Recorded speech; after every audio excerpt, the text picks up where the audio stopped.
الحمد لله الذي لا ند له ولا ند لا مثل له ولا مثيل له لا أول له ولا آخر ولا بداية له ولا نهاية له ونشهد أن لا إله إلا الله ونشهد أن سيدنا وصلنا وعلينا وحبيب ربنا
आखिरी निर्वाचन এরা হাবিব হিসেবে নির্বাচন করেছেন, এরা মুহাম্মদের নবী হিসেবে নির্বাচন করেছেন, সমস্ত ইমামদের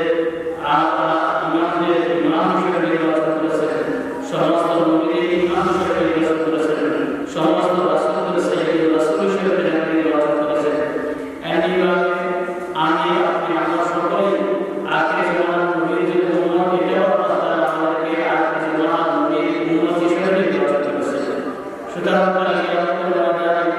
আমরা সকলেই আমরা আমাদের নবীর সাথে জান্নাতের মধ্যে যাবো। এজন্যই আমার নবী মুহাম্মদ রাসূলুল্লাহ সাল্লাল্লাহু আলাইহি ওয়াসাল্লাম আমাদের বলেন, যখন তোমরা আল্লাহ তাআলার কাছে জান্নাত চাইবা, তো জান্নাতুল ফিরদাউস চাইবা, যেটা আল্লাহ তাআলা আমাদের জান্নাতুল ফিরদাউস দান করবেন। এজন্যই আমরা সকলেই আশাবাদী আমাদের নবীর সাথে আমরা জান্নাতুল ফিরদাউসের মধ্যে যাবো।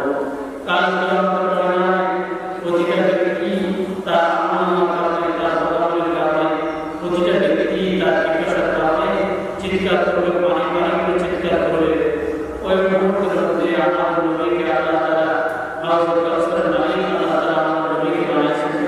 কোরআন কারীমের মধ্যে আল্লাহ তাআলা বলেন, ইন্না আতাইনাকাল কাউসার, হে নবী আমি তো আপনাকে নিশ্চয়ই আমি আপনাকে কাউসার দান করেছি, অর্থাৎ হাউজুল কাউসারের মালিক আমি আপনাকে বানিয়েছি। কাল কিয়ামতের ময়দানে প্রতিটা ব্যক্তি পানির জন্য নবী করিম সাল্লাল্লাহু আলাইহি ওয়াসাল্লামের কাছে যাবে, আর নবী করিম সাল্লাল্লাহু আলাইহি ওয়াসাল্লাম তার উম্মতদেরকে কাউসারের পানি পান করাবেন। এরপর আল্লাহ তাআলা বলেন কি, ইন্না আতাইনাকাল কাউসার ফাসতাগফির লিরাব্বিকা ওয়ানহার, ফাসতাগফির লিরাব্বিকা ওয়ানহার, হে নবী আপনি বলে দেন আপনার উম্মতদেরকে তারা যেন নামাজ আদায় করে, ফাসতাগফির লিরাব্বিকা, তারা যেন তাদের নবীর জন্য, তারা যেন তাদের রবের জন্য যেন নামাজ আদায় করে। অর্থাৎ তারা যে কাউসারের পানি পান করবে, কাউসারের পানি পান করতে হলে তাদের জন্য দুইটা কাজ, একটা হলো রবের জন্য নামাজ আদায় করা, আরেকটা হলো রবের জন্য কুরবানি করা। অর্থাৎ বলেন তারা যেন নামাজ করে, তারা যেন কুরবানি করে। এই কুরবানিটুকু আমাদেরকে আল্লাহ তাআলা করছেন আমাদের নবী মুহাম্মদ রাসূলুল্লাহ সাল্লাল্লাহু আলাইহি ওয়াসাল্লামের মাধ্যমে। আমাদেরকে নামাজ করছেন আমাদের নবী মুহাম্মদ রাসূলুল্লাহ সাল্লাল্লাহু আলাইহি ওয়াসাল্লামের মাধ্যমে। বলে তোমরা দুটো কাজ যদি করতে পারো তাহলে তোমরা কাউসারের পানি পান করতে পারবে। আর যদি তোমরা যদি নামাজ আদায় না করো রবের জন্য, তোমরা যদি রবের জন্য যদি কুরবানি না করো, তাহলে তোমরা এভাবেই তোমরা কাউসারের পানি পান করতে পারবে না। এই জন্য আমাদের নবীকে আল্লাহ তাআলা কাউসারের পানি বানাইছেন, এটা আমাদের জন্য খুশনসিবের কথা। কিন্তু সাথে সাথে আমাদেরকেও তো কাজ করতে হবে, আমাদেরকেও আমাদের নবীর সামনে যেন আমরা হাজির পাই, এই অবস্থা আমাদের রাখতে হবে। বলে একজন মানুষ যদি তার বাবা যদি মন্ত্রী হয়, তো মন্ত্রীর ছেলে যদি চোর হয়, মন্ত্রীর ছেলে যদি ডাকাত হয়, তো কি হবে মন্ত্রীর জন্য? এটা কি মন্ত্রীর জন্য সুনাম পায় আসবে? না, মন্ত্রীর জন্য এটা দুর্নাম পায় আসবে। তাহলে বাবা মন্ত্রী হওয়ার পর ছেলে ডাকাত করবে, ছেলে সন্ত্রাসী করবে, এটা হতেই পারে না। বরং যার বাবা মন্ত্রী হয় তার জন্য সতর্ক হয়ে চলা উচিত যে আমার বাবা মন্ত্রী, আমি যদি ডাকাত করি তাহলে আমার বাবার চোখ, আমার বাবার হাত কাটা যাবে, আমার বাবা সমাজের মানুষের কাছে লজ্জিত হতে হবে, সারা দেশের মানুষের কাছে লজ্জিত হতে হবে। ঠিক আমাদের অবস্থা যদি এরকম হয় যে আমরা যদি আমরা করি, আমরা যদি এই কথা মনে করি আমরা আজকে জমানার নবীর উম্মত, সুতরাং আমাদের আসল দরকার কি? কালকে আমাদের ময়দানে আমাদের নবী সুপারিশ করবে, আর আমাদের নবীর সুপারিশ কি আল্লাহ তাআলা করবেন? কাউসারের মালিক আল্লাহ তাআলা আমাদের নবীকে বানিয়েছেন। সুতরাং আমাদের কি দরকার? আমাদের কুরবানি দরকার, আমাদের বিভিন্ন আমল দরকার। আল্লাহ তাআলা বলেন এইরকম কথা তোমাদের কোনো ব্যক্তিরই যেন দিনে না আসে, কোনো উম্মতে মুহাম্মাদের দিনে যেন না আসে, আমার প্রবাদের দিনে যেন না আসে যে আমি আমার নবীকে, আমি আমার হাবিবকে কাউসারের মালিক বানিয়েছি। সুতরাং তারা যদি নামাজ না পড়ে, তারা যদি আমল না করে, তারা কাউসারের মালিক পান করতে পারবে, তারা জান্নাতে একদিন চলে যাবে। আল্লাহ তাআলা বলেন না, হবে না, বরং তোমরা নামাজের দ্বারা তোমাদের নবীকে সাহায্য করো, তোমরা কুরবানির দ্বারা তোমাদের নবীকে সাহায্য করো। তাহলে কাল কিয়ামতের ময়দানে আমাদেরকে দেখে আমাদের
পশু কুরবানি করা এটা আমাদের উপর ওয়াজিব।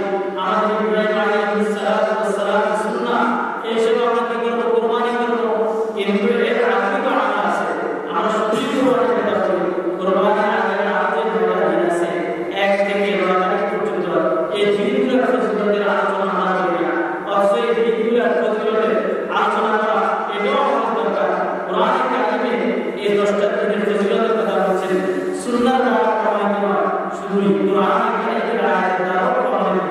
কোরআন কারিমের আয়াত দ্বারা والفجر وليال عشر والشفع والوتر والفجر আল্লাহ তাআলা والفجر আমি ফজরের কসম খেয়েছি। যেহেতু কোরআন কারিমের একটা আয়াত তেলাওয়াত করছি, এই প্রসঙ্গে দুই একটা কথা নিয়ে আমি 10টা বিষয় আলোচনা করতেছি। والفجر ফজরের কসম, আমরা যদি কোনো কসম খাই মানসিক দৃঢ়তা অর্জনের জন্য, আমাদের কোনো কথাকে যদি মানতে না চায়, তাহলে আল্লাহ কসম করে আমি এই কথা বলেছি, আল্লাহ কসম করে বলেছি আমি এটা করছি বা করি না।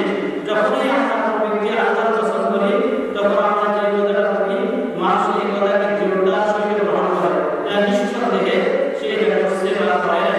ঠিক আল্লাহ তাআলার ইসলাম হলো ফজর, আল্লাহ তাআলার ইসলাম হলো 10 রাকাত। ফজর কেন দামি?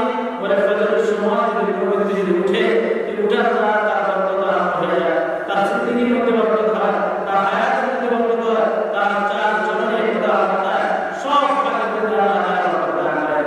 নবী করিম সাল্লাল্লাহু আলাইহি ওয়াসাল্লাম বলেন, আল্লাহুম্মা বারিক লানা ফি উমুরিহা, আয় আল্লাহ আমাদের যে সমস্ত লোকেরা সকালবেলা জাগতে হয়, সকালবেলা জাগতে হয়, তারা কাজ করার মধ্যে লিপ্ত হয়, আল্লাহ তাদের হায়াতের মধ্যে আপনি বরকত দান করেন, তাদের হায়াতের মধ্যে আপনি কিন্তু দান করেন, বরকত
তার সাথে বড় গুরুত্বপূর্ণ ছিল নামাজ।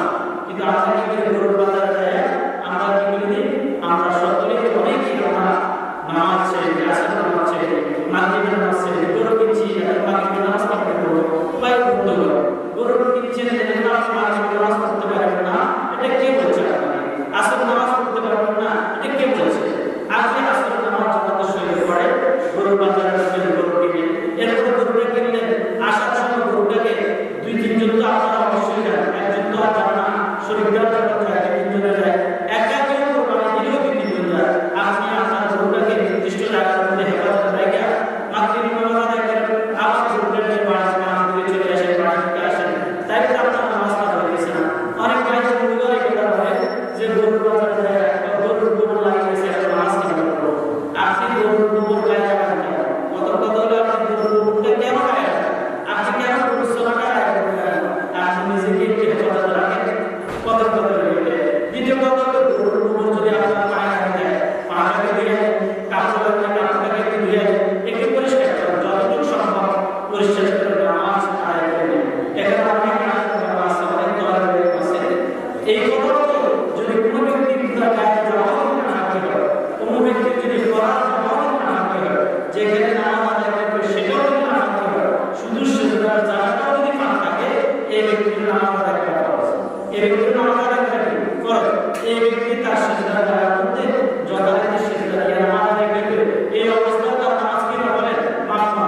একজন লোক মুমূর্ষ অবস্থায় সে অসুস্থ হয়ে গেছে, অসুস্থ হওয়ার কারণে তার হুঁশ জ্ঞান ঠিক মতো আসে, সে ইশারা দিয়ে নামাজ পড়তে পারে, শরীরের পরিভাষা সেই ইশারা করে নামাজ আদায় করবে। সে কি করবে বলে? ইশারা করে নামাজ আদায় করবে। তাই এটাও তার জন্য ঠিক না যে নামাজ ছেড়ে দিবে। এজন্য কোরবানির পাশাপাশি আল্লাহ তাআলা নামাজের গুরুত্ব দিয়েছে, যেন তোমাদের কিনা চলে নামাজ যেন আসবে, বাস্তবে রবের জন্যই কোরবানি করা, রবের জন্যই নামাজ আদায় করা। সুতরাং রবের জন্য কোরবানি করতে গিয়া তোমার যেন নামাজ আসছে। আবার কোরবানি দিন এমন যেন না যে অনেক পর্যন্ত জাগ্রত থাকলে ফজর নামাজ আদায় করবেন, আল্লাহ তাআলা আরেক ফজরটা যেন আসছে। কোরবানি তোমার ফজর নামাজ যেন আসছে, বরং কোরবানি দিনের জন্য 2 সুন্নতের মধ্যে একটা সুন্নত হলো ভোর রাতে অতি দ্রুত ঘুম থেকে ওঠা, ঈদের দিনের একটা সুন্নত। অন্য দিনের তুলনা ঈদের দিন রাতে অতি দ্রুত ঘুরে অতি দ্রুত ওঠা, এটা একটা সুন্নত। সুতরাং কোরবানি দিন যারা কোনো ব্যক্তি যেন ফজর নামাজ কাজা না হয়, ফজর নামাজ পড়া হয়। অনেক ভাই বন্ধুরা এরকম আছেন যে কোরবানির দিন কোরবানি নামাজ পায় না, ঈদের নামাজ পায় না, কিন্তু আল্লাহর নামাজ পায় না, কিন্তু কোরবানি ঠিক করে ভাই বন্ধুগণ, এটা কেমন কথা? আপনি কোরবানি দিলেন কিন্তু ফজর নামাজ পড়লেন না, ঈদের নামাজ পড়লেন না, এটা কেমন না? আপনার নামাজের জায়গায় নামাজ ইবাদত করতে হবে, কোরবানির জায়গায় কোরবানি করতে হবে। আমার কোনো ব্যক্তি কোরবানি করতে পারে যারা নামাজ ছুটে কোরবানির দিন আমার ভাই বন্ধুরা এরকম আছেন যে কোরবানির দিন যারা কোরবানি করেন তারা জোহরের নামাজ আদায় করেন না, গরু বানাতে যায়, ছাগল বানাতে যায়, এরা জোহরের নামাজ আদায় করেন না, আসর নামাজ আদায় করেন না, মাগরিবের নামাজ আদায় করেন না। এটা কেমন কোরবানি? আপনি মুসলমান, আপনার জোহরের নামাজ আদায় করেন, আপনি মুসলমান, আপনার আসর নামাজ আদায় করেন, আপনি মুসলমান, আপনার মাগরিবের নামাজ আদায় করেন। এটা কিসের কোরবানি হবে? যদি আপনারা যদি কোরবানি হয় তাহলে অবশ্যই জোহরের নামাজকে তার সম্বন্ধে আদায় করবে, আসর নামাজকে তার সম্বন্ধে আদায় করবে, মাগরিবের নামাজকে তার সম্বন্ধে আদায় করবে। এক ওয়াক্ত নামাজ আমার থেকে যেন নামাজ উঠে এমন যেন মনে হয় আমরা কোরবানি কিছু প্রস্তুত করা হবে না, এমন যেন কোন ব্যক্তি কথার দ্বারা, কাজের দ্বারা, আমার চলার দ্বারা, আমার ভাবের দ্বারা, ভঙ্গিমার দ্বারা এই কথা যেন না বলে যায় আমি প্রস্তুত করার জন্যই কোরবানি দিয়েছি। যদি সাত শরীরের মধ্যে কোনো একজন ব্যক্তির যদি এরকম হয় শুধুই মাত্র প্রস্তুত করার জন্য কোরবানি দেয়, তাই এই ব্যক্তির কোরবানি দ্বারা অন্য ব্যক্তিদের কোরবানি নষ্ট হবে, অন্য ব্যক্তিদের কি হবে? কোরবানি নষ্ট হবে। এজন্য ভাই অনেক ভাই এরকম আছে, আল্লাহ তাআলা ইবাদত করেন, 2 জন মিলে 100 টাকা কোরবানি দেয়, 2 জন মিলে কি করে বলেন? 2 জন মিলে 100 টাকা কোরবানি দেয়। মানে ধরুন 2 জনের টাকা থাকলো 100 টাকা সে হলো, তো তার মায়ের নাম কোরবানি দেয়। কত কথা হলো? যদি 2 জন যদি 100 টাকা কোরবানি দেয় তাহলে 2 জন যদি টাকা পয়সা মালিক হয়, 2 জন যদি কি হয়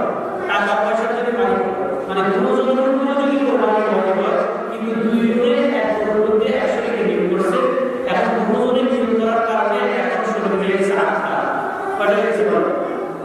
8টা হয়েছে না? দুজনের মধ্যে কোরবানি করতে পারবে। আমার কথাটা বুঝছেন কেন? দুজনের মধ্যেই তো কোরবানি হবে। এখন দুজনেরই করার কারণে শরীর স্বাস্থ্যের জায়গায় 8টা হয়ে গেছে। একটা গরুর মধ্যে কয় শরীরকে কোরবানি দিতে পারে? 7 শরীরকে দিতে পারে। এখন যদি 8 শরীর বেড়ে যায় তাহলে এখানে কোরবানিটা কেন নেওয়া হবে? এখানে কোরবানিটা কেন নেওয়া হবে? 8 শরীর না, ধরে দিল। তুই 2 ধরে দিল, 2 ভাই ধরে দিল, দুজনে মিলে একটা গরুর মধ্যে শরীর হলো, দুজনের টাকা দিয়ে বাপ নামে বা মায়ের নামে বা তার নামে শুরু হলো। এখন দুজনে দরিদ্র হওয়ার পরে যদি এরকম শরীর হয় তাই তো দরিদ্র যদি কোরবানি করে তাই দরিদ্র উপর কোরবানি ওয়াজিব হয়ে যায়। দরিদ্র উপর কি হয়ে যায়? কোরবানি ওয়াজিব হয়ে যায়। এই জন্যই তো এখানে 8 শরীরের সম্ভাবনা হয়ে যায়। তাই 7 শরীর কেন হলো? এক জন্য 8 শরীর হয়, এখানে তো কোরবানি 7 শরীর হয়। আরেকটা চিন্তা করার কথা হলো এটা, যদি এটাই না হয়, 2 জনের যদি 1 শরীরকে কোরবানি দেয়, মায়ের নামে বা বাবার নামে, আল্লাহ 2 জনের 1 জনের মধ্যে যদি শুধুই মায়ের কথা বলে যা কোরবানি দিতেছি, 2 জনের দিলেও তো দিতেছি, আমরা ছেলে মেয়ে বউ বাচ্চা তারা কষ্ট কাজে কষ্ট খাওয়ার একটা ব্যবস্থা করেছে, কষ্ট খাওয়ার একটা ব্যবস্থা করেছে। এই 2 জনের 1 জনের মনেও যদি এরকম যদি খেয়াল আসে তাহলে বাকি এদের কোরবানি কি হাল যাবে না, বাকি 6 শরীরের কোরবানি হালটা কেন হবে? এজন্য এটাও একটা বিবেচনার বিষয়, এটাও একটা বিবেচনার বিষয়। আল্লাহ আমাদেরকে সঠিক বুঝদান করেন, আল্লাহ আমাদেরকে বুঝার তৌফিক দান করেন। তো বলতে চাইছে এটা কোরবানি যদি কোরবানি আল্লাহর জন্য হয় তাহলে আমার জমির নামাজ কাজা হবে না, আমার রাস্তার নামাজ কাজা হবে না, আমার মাটির নামাজ কাজা হবে না, আমাদের প্রতিটা নামাজ তার যথাসময় করতে হবে এবং আমাদের জবাব ছুটবে না, আমাদের জবাব ছুটবে না। বিগত কয়েক বছর থেকে দেখতেছি আলহামদুলিল্লাহ আল্লাহ আমাদেরকে হয়তো জরুরি নামাজের মধ্যে যখন আমরা নামাজ তো মুয়াজ্জিন আযান দেয়, ইমাম সাহেব নামাজ পড়ায়, 2-1 জনের হয়, 2-1 বেশি না, ইমাম সহ আর 2 জন মুসল্লি সহ 3 জনের বেশি মুসল্লি হয় না। তাই কোরবানিতে নির্ধারিত থাকে প্রত্যেক দিন আমাদের মুসল্লি সংখ্যা 10 জন, 15 জন, 20 জন হয়। ওই দিন অবস্থায় এমন হলো যে শুধু ইমাম সাহেব মুয়াজ্জিন সাহেব আর 2 জন, ইমাম সাহেব তার দায়িত্ব হিসেবে আমাদের আসে, মুয়াজ্জিন সাহেব তার দায়িত্ব হিসেবে এসেছে। তো বাকি মুসল্লিদের কি হবে? বুঝা গেছে বাকি মুসল্লিরা তাদের গরুর কাছে নতুবা ছাগলের কাছে। তো কোরবানি যদি আমরা তাদের হয় গরু আর ছাগলের কাছে একজনকে বসা দিতে এসে বাকি ওরা আমাদের মধ্যে শুরু হবে, বাকি ওরা চাইবে পরবর্তী দিনে আমাদের কি বলে কেউ হচ্ছে আমরা নিয়োগ করতে পারি বলে করবো তো ইনশাআল্লাহ। কি ভাই যারা কোরবানি নিয়োগ করতে পারে না এই নিয়োগ করে যা আমাদের কোরবানিটা যেমন আল্লাহ তাআলার জন্য যেমন প্রত্যেকের সাথে আলোচনা করবে, ভাই আল্লাহ তাআলার জন্য কোরবানি দিয়েছি, কাজে করুন ভাই কেন দিয়েছি কোরবানি, যখন আল্লাহ তাআলার জন্য দিয়েছি ভাগ আলোচনা করলে দেখবেন আল্লাহ করে। যদি আপনার ভিন্ন কোনো নিয়ত থাকে তখন আপনি বলা বা আলোচনা করার দ্বারা আপনার নিয়তের মধ্যে পরিবর্তন আসে যাবে। আল্লাহ তাআলা আপনার এই কোরবানিকে আল্লাহ তাআলা কবুল করবেন। তাই কোরবানিটা কার জন্য বলেন? আল্লাহ তাআলার জন্য। যারা আল্লাহ তাআলার হুকুম ফাসাদুলি রাব্বিকা ওয়া তোমরা নামাজ পড়ো, কোরবানি করো, 2টা হুকুম একসাথে আছে, 2টা হুকুম একই আয়াতের মধ্যে একই সূরার মধ্যে আল্লাহ তাআলা কেন বলেছেন? বলে এই জন্য বললাম বহু মানুষের এরকম আছে নামাজ আদায় করে কোরবানি করে, আবার বহু আছে কোরবানি করে তো নামাজ আদায় করে না। ওদের জন্য বলতেছি রবের জন্যই কোরবানি, রবের জন্যই নামাজ। নামাজ যাবে কোরবানির জন্য হবে, কোরবানি রবের জন্য হবে, কোরবানি যদি রবের জন্য হয় নামাজও কার জন্য হবে? রবের জন্য হবে। এজন্য রব করে আসি 10 রাতের কসম খেয়েছি, এর আগে কসম খেয়ে বলে দেখি এই 3 দিনের পর ঈদের দিন যারা ফজরটা যেন না ছুটে যায়, তুমি সুন্নি বাজার বড় ব্যবসায়ী চালাবা যেন ফজরটা যেন না ছুটে, তুমি সারা রাতের মধ্যে গরুর পাহাড় আছে যেন ফজরটা যেন না ছুটে। আল্লাহ আমাদেরকে বোঝার তৌফিক দান করেন। এই 4 গুণে আমাদের কয়েকটা আমল, 4 গুণে কোরবানির আমল আমাদের শুরু হয়ে যায়। কোরবানির আমল এখন যেন না হয় শুধুই কোরবানির দিনে আমাদের আমল হবে এমন যেন না। কোরবানির আমল কখন থেকে শুরু হবে? জিলহজ মাসের আমল শুরু হবে, যেদিন 4 হবে সেদিন থেকে আমাদের আমল শুরু হবে। এজন্য রাসূলুল্লাহ সাল্লাল্লাহু আলাইহি ওয়াসাল্লাম বলেন, মা মিন আইয়ামিন আহদিল্লাহ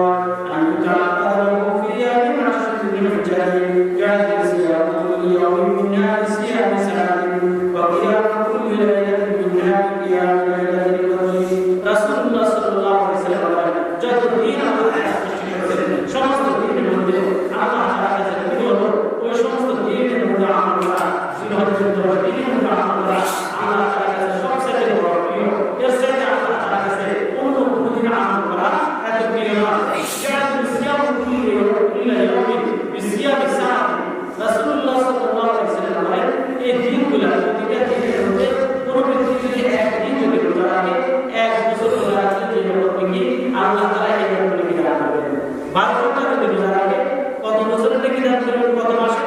12 মাসের থেকে দান করবে।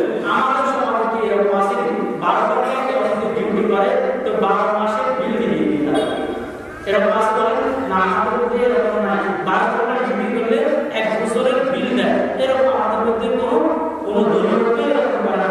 যারা রহমাওয়ালা বলে কোনো ব্যক্তি যদি 12 ঘন্টা যদি আমার ডিউটি করে তাহলে 1 বছরের তাকে ডিউটি দেওয়া হবে। কোনো ব্যক্তি যদি 1 বছর রোজা রাখে তাহলে 12 মাস রোজা রাখতে যেরকম নাকি আমি তাকে এরকম নাকি দান করবো। সুতরাং জিলহজ মাসে 1 2 3 4 5 6 7 8 কয়দিন হলো? 1 থেকে 8 তারিখ পর্যন্ত কোনো ব্যক্তি যদি রোজা রাখে প্রতিদিন রোজা রাখার কারণে আল্লাহ তাআলা 1 বছরের রোজা রাখার দিকে না করবে। তাকে কয়টা দিন বললেন? আর একটা দিন কথা বললেন। একটা দিন কোন দিন? সেটা হলো ঈদের আগের দিন। সেটা হলো ঈদের আগের দিন। রাসূলুল্লাহ সাল্লাল্লাহু আলাইহি ওয়াসাল্লাম সিয়াম রমাদান আতাসমু আল্লাহ আন ইউকাফিরা সালাতাল্লাহি ফারদাহু আল্লাহি বা'দাহু।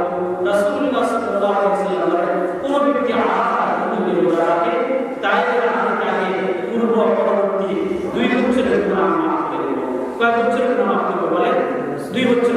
একদিন রোজা রাখলে 2 বছর গুনাহ। সুতরাং কোনো ব্যক্তি যদি 1 তারিখ থেকে যদি 8 তারিখ পর্যন্ত আপনি যদি রোজা না রাখতে পারেন তাহলে ঈদের আগের দিন রোজা রাখেন। ঈদের আগের দিন কোনো ব্যক্তি যদি রোজা রাখে তাহলে কয় বছরের গুনাহ? 2 বছরের গুনাহ। একদিন রোজা রাখলে 2 বছরের গুনাহ। আল্লাহ আমাদেরকে আল্লাহ থেকে নেয়। এখন কথা হলো ইয়ৌম আরাফা। রাসূলুল্লাহ সাল্লাল্লাহু আলাইহি ওয়াসাল্লাম যে ইয়ৌম আরাফা, সৈয়দিয়াম ইয়ৌম আরাফা বাংলাদেশের 8 তারিখে, বাংলাদেশের কয় তারিখে? 8 তারিখে, অর্থাৎ ঈদের আগের দিনের আগের দিন। আর বাংলাদেশে হলো আমরা বলি ইয়ৌম আরাফা দ্বারা বুঝে দিচ্ছি ঈদের আগের দিন। রাসূলুল্লাহ সাল্লাল্লাহু আলাইহি ওয়াসাল্লামের যতগুলো বাণী আরবের কথা বোঝায় ইয়ৌম আশুরা। রাসূল সাল্লাল্লাহু আলাইহি ওয়াসাল্লাম বলেন কি সিয়াম ইয়ৌম আশুরা, সেখানেই তো রাসূল সাল্লাল্লাহু আলাইহি ওয়াসাল্লাম বলেন ইয়ৌম আশুরা অর্থাৎ মুহররমের 10 তারিখে তোমরা কি রাখো? রোজা রাখো। তো মুহররমের 10 তারিখে যেরকম রাসূল দিনের কথা বলছেন, এখানে ইয়ৌম আশুরা বলছেন, এখানে এইভাবে ইয়ৌম আরাফা বলছেন।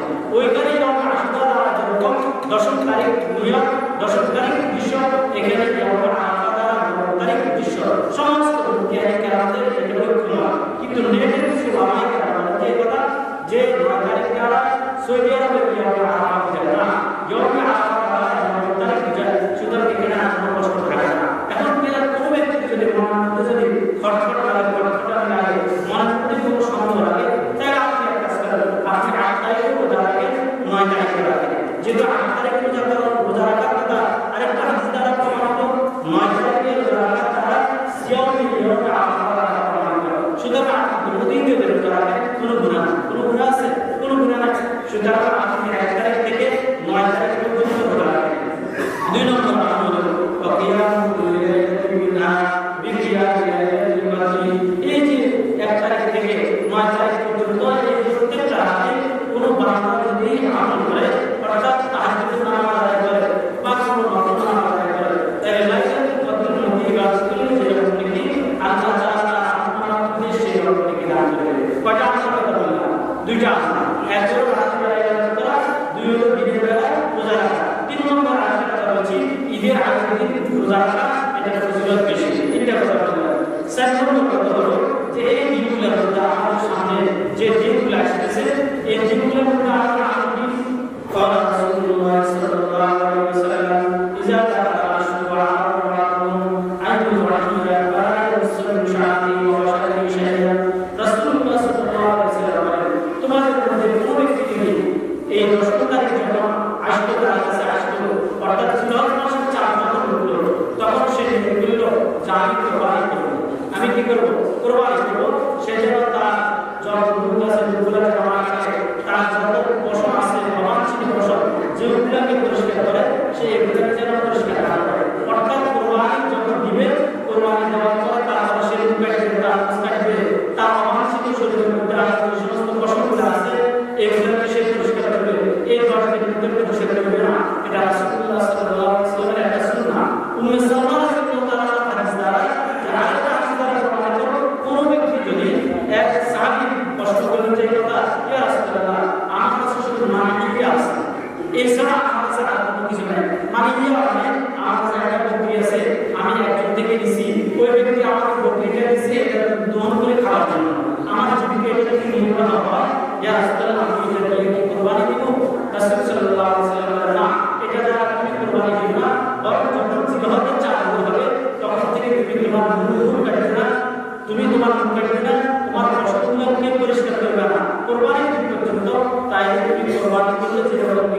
আল্লাহ তাআলা আহ্বান জানায় এরকম গান করে আহ্বান করে। সুতরাং যারা কোরবানি দিবে যারা দিবে না উভয় আহ্বান করতে পারে, উভয় আহ্বান করবে না, লোক কাটবে না।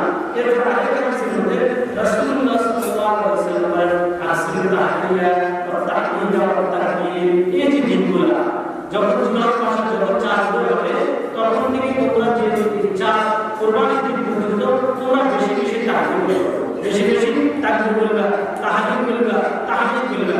অর্থাৎ তাকবীর মানে আল্লাহু আকবার, তাহমিদ লা ইলাহা ইল্লাল্লাহ, তাহমিদ মানে আলহামদুলিল্লাহ। তাহলে তিনটাকে যদি আমরা একসাথে বলি তাহলে আমরা এভাবে বলবো লা ইলাহা ইল্লাল্লাহ, আল্লাহু আকবার, আলহামদুলিল্লাহ, লা ইলাহা ইল্লাল্লাহ, আল্লাহু আকবার, আলহামদুলিল্লাহ। এটা কখন করব? এটা কি নামাজ পড়ে না সালাতের সময় না জিকিরের সময়? যে কোনো সময় পড়বে। এই 10 মিনিট আমরা সবাই আমরা সর্ব অবস্থার মধ্যে আমরা জিকির করব লা ইলাহা ইল্লাল্লাহ, আল্লাহু আকবার, আলহামদুলিল্লাহ করব ইনশাআল্লাহ। আল্লাহ আমাদেরকে আমল করার তৌফিক দান করেন। আরেকটা আমল কি? আরেকটা আমল হলো যখন 9 তারিখ হবে, 9 তারিখ কোরবানির আগের দিন, কোরবানির আগের ফজর থেকে কোরবানির পরে আগের দিন অর্থাৎ 9 তারিখ ফজর থেকে 13 তারিখ আসর পর্যন্ত এই দিনগুলোকে 5টা দিকে আয়োজন তাশরীক করে। এই আয়োজন তাশরীকের মধ্যে আমাদের কাজ হলো বেশি বেশি তাকবীর বলা, বেশি বেশি কি বলা? তাকবীর বলা। সমস্ত পুরুষ ও মহিলা প্রত্যেক ফরজ নামাজের পরে সালাত ফিরাইয়া পুরুষেরা একবার বলবে আল্লাহু